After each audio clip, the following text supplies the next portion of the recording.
Hey everyone, Mr. Sujano here, your source for gaming, tech, emulation, and open source news. Let's get started. Alright, to kick things off, I'm still a little bit under the weather, but at the same time here I've got a lot of news to go over and some very exciting things to talk about. The first thing here is Marvel vs. Capcom Infinite and Beyond. This is a fan mod for a game that I think was a little bit harshly received, a game that was pretty good, but could have used a few nice polishing touches. And I think this mod does exactly that. So for those who may not be aware, Marvel vs. Capcom Infinite is a fighting game. It was released back in 2017. A lot of people were really looking forward to the next Marvel vs. Capcom game. Unfortunately, this one seemed fairly low budget and was below a lot of people's expectations. It received a lot of negative press, even though I would say the combat in this game wasn't too bad at all. Now, Maximilian Dude has about an 18.5-minute video analyzing what he thought went wrong with the game. And I would agree with a lot of his points. I do recommend checking that video out, and like everything I talk about, link will be in the description below right at the bottom. At a high level here, it just seemed like super low budgets and a super rushed timeline were huge culprits to this game's failure. I mean, in my opinion here, when the game was released, a lot of people did not like the looks of it, and a lot of people made a mockery of the game. Even though the gameplay was relatively fun, the game itself felt super unpolished. It did improve in time, it just didn't get to a point where it was widely accepted by the fighting game community, or I would even argue from the casual gaming community. Right now over on Steam, it's got a mixed overall review score with just over 1,000 reviews, which is not good. And this is where Marvel vs. Capcom Infinite and Beyond enters, and in my opinion, this does so much right. Now, this is a fan-made mod. It's 100% free, and Maximilian Dude has a showcase of it. One of the big things about this mod is the revamped art style. So you can see the before here, and well, the after looks a whole lot better. It looks more true to the Marvel vs. Capcom series. I mean, the initial, I would say, does not do the characters much love at all. And then you see the revamped art style, and well, it looks a whole lot better.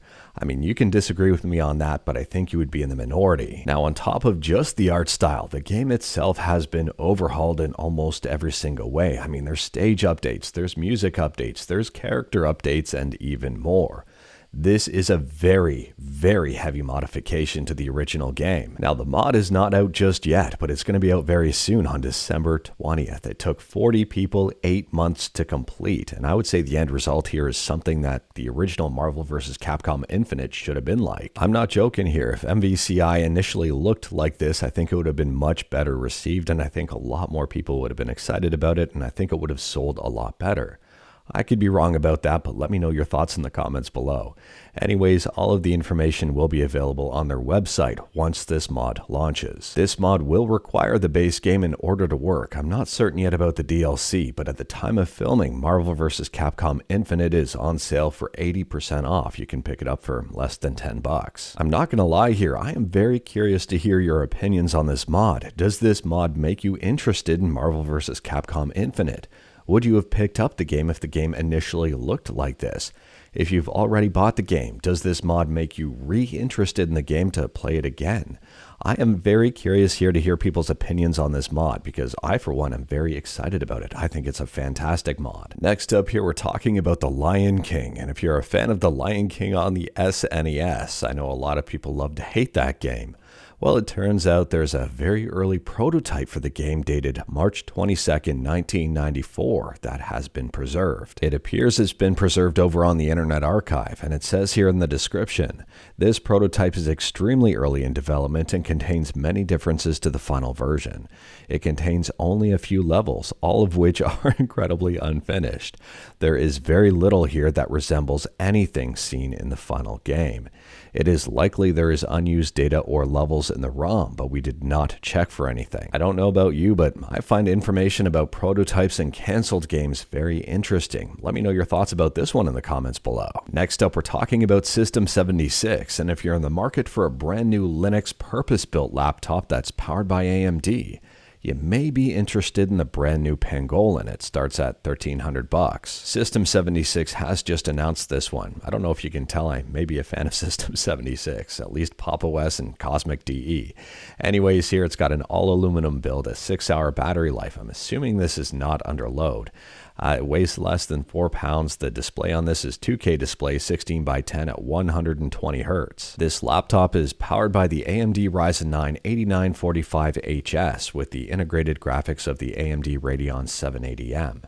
Now, I wouldn't necessarily say that this is a AAA gaming powerhouse by any stretch of the imagination. I wouldn't expect 4K gaming on this. I mean, it's only got a 2K monitor.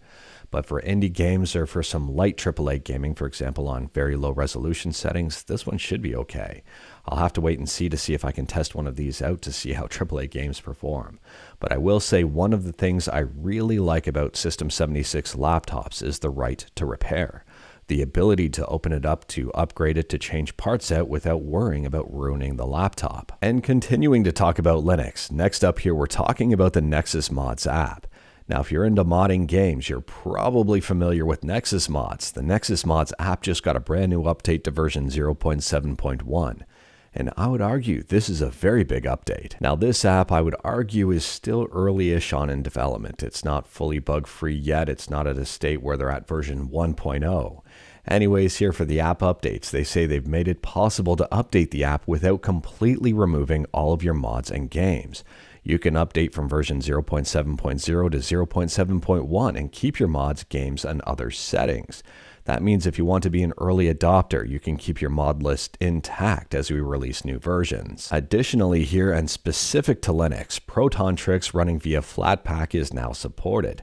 Now, this app is also available for Windows. It's not compatible with every single game yet. It's actually very limited in what games it's compatible with. So I would say if you mod games like Stardew Valley or Cyberpunk 2077 or Baldur's Gate 3, you may want to check this one out if you're interested in being an early adopter. If you mod a whole bunch of games and you're happy with your modding situation, I wouldn't recommend checking this one out just yet. It's still pretty early on in development. Next up, we're talking about the Nintendo Switch 2. Now, we talked about the Nintendo Switch 2 in a few previous videos. It just seems that rumors after rumors after rumors are coming out here. And on top of that, a lot of other YouTubers are talking about the Switch 2. I think a lot of people are starting to get sick of it. Anyways, here there's a brand new video that I think confirms the design of the Switch 2, and it's from Nerd Nest. So they've got close to a 20-minute video showcasing off this new Switch 2. Now, this is not a functional Switch 2. It's more of a design sample used by accessory manufacturers to manufacture accessories and design accessories for it. It seems a lot bigger than the existing Switch, and it's very interesting overall. The triggers on it may be digital and not analog, so for racing games, that's not really a good sign. We'll have to wait and see here for the final product, because sometimes these design samples do vary just a little bit, as they can't power on and you can't see their full functionality. But either way here, I'm pretty confident that this is what the Switch 2 will be like. I mean, we've seen a whole bunch of different rumors out there. We've seen design samples. We've seen a lot of things from a lot of different accessory manufacturers, and they all point to the exact same design.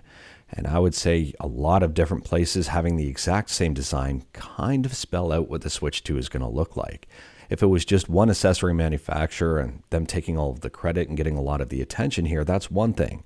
But I mean, D-Brand showcased some stuff, a lot of different ones showcased some stuff, and this kind of puts the nail in the coffin as to what the Switch 2 is going to look like, at least in my opinion. I could be wrong. So based on everything I'm seeing here for the Switch 2 or the Super Switch or the Switch Duo or whatever the heck they're calling it, it's kind of more of the same. It's a small evolution on the existing Switch. I mean, I would almost call the Switch 2 a Switch Pro, given the fact that it's very similar to the existing Switch. So let me know your thoughts about the Switch 2. Do you think this is the real deal? Do you think the Switch 2 is going to look like this? Or do you think Nintendo is trolling us and is going to unveil something completely different? And on a side note here, I'm wondering if the design of the Switch 2, if this is the actual design of the Switch 2, will be a detractor for people purchasing it. I'm wondering if the average consumer won't be able to tell the difference between the Switch 1 and Switch 2 and will refuse to upgrade. And that may even muddy the waters if developers are developing games that work on both versions of the Switch. We'll have to wait and see here, but I think this may be a mistake from Nintendo. Who knows? I know a lot of people bought the Switch. I know it's extremely popular, and I don't know if they'll be able to continue that success if the Switch 2 is so similar that people cannot tell a difference. We'll have to wait and see on that one though, but let me know your thoughts about that in the comments below. Next up, we're talking about a brand new Super Mario 64 ROM hack. It's called Super Mario 64 Gore Hard Mode. An Alpha Beta gamer has a brand new video out showcasing it and says it's an incredibly brutal and unfair mod with lots of horrible ways to die. Now, this ROM hack was released at the end of November and updated at the beginning of December, so it is still pretty fresh. It's a couple of weeks old. And they say here under features, 120 completely obtainable stars, 20 collectible challenge trophies, player behavior overhaul, prepare for splats, crunches, chomps, and many new ways to die. All existing vanilla enemies now have new and upgraded behaviors. There's a brand new I Want to Be the Guy mode, and some levels have been modified for extra difficulty and even more. If you are curious about this one and wanted to learn even more about it, I do recommend checking out Alpha Beta Gamer's video. Minecraft Steve even makes an appearance. This is a very interesting mod that puts a very interesting spin on the game, and I think a lot of people are going to be interested in it. And speaking about videos, next up we're talking about Exodus, which just got a brand new gameplay trailer. Now this is a Mass Effect style of game. It's an action RPG and it's being developed by ex-BioWare developers. This gameplay trailer is about 2 minutes long. To me, the game looks super interesting, but unfortunately I don't have a release date for you just yet. If you check on Steam, the game known as Exodus is completely different. This game is yet to be announced for a release date as well, but it's a completely different game altogether, so don't get them mixed up. There is quite a bit of information on their official website here, and I do recommend checking it out if you wanted to learn more about this game. If you're a fan of Mass Effect, you may want to check this one out. And speaking about Steam, last up here we're talking about Dungeons & Dragons Dark Alliance. Now this game was released on Steam back on June 22nd, 2021. It's got a mixed overall review score with just over 3,000 reviews, actually just over 3,500 reviews, which I would say the review score on this one isn't that great. It seems the game wasn't overly well received, and it also seems the game is shutting down. So they've updated the description, and it says we will be shutting down the Dark Alliance servers on February 24th, 2025, and it will no longer be available to purchase starting that day.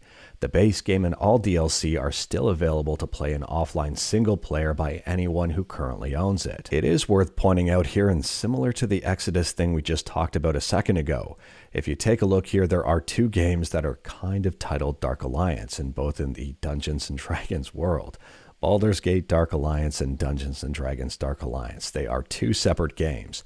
Baldur's Gate Dark Alliance, from my understanding, is not going anywhere, and it was also released in 2021. Unfortunately, Dungeons & Dragons Dark Alliance is not on sale right now, and usually I find that these games go on sale before they're taken down.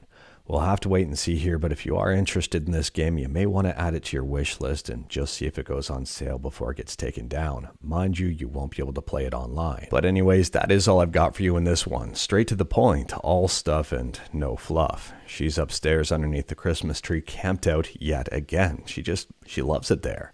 Anyways, we talked about a bunch today. Let me know your thoughts about anything we talked about in the comments below.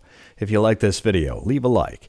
If you didn't like this video, leave a like. Hit that subscribe button. Check out my other videos. Don't tempt fate. Save your state.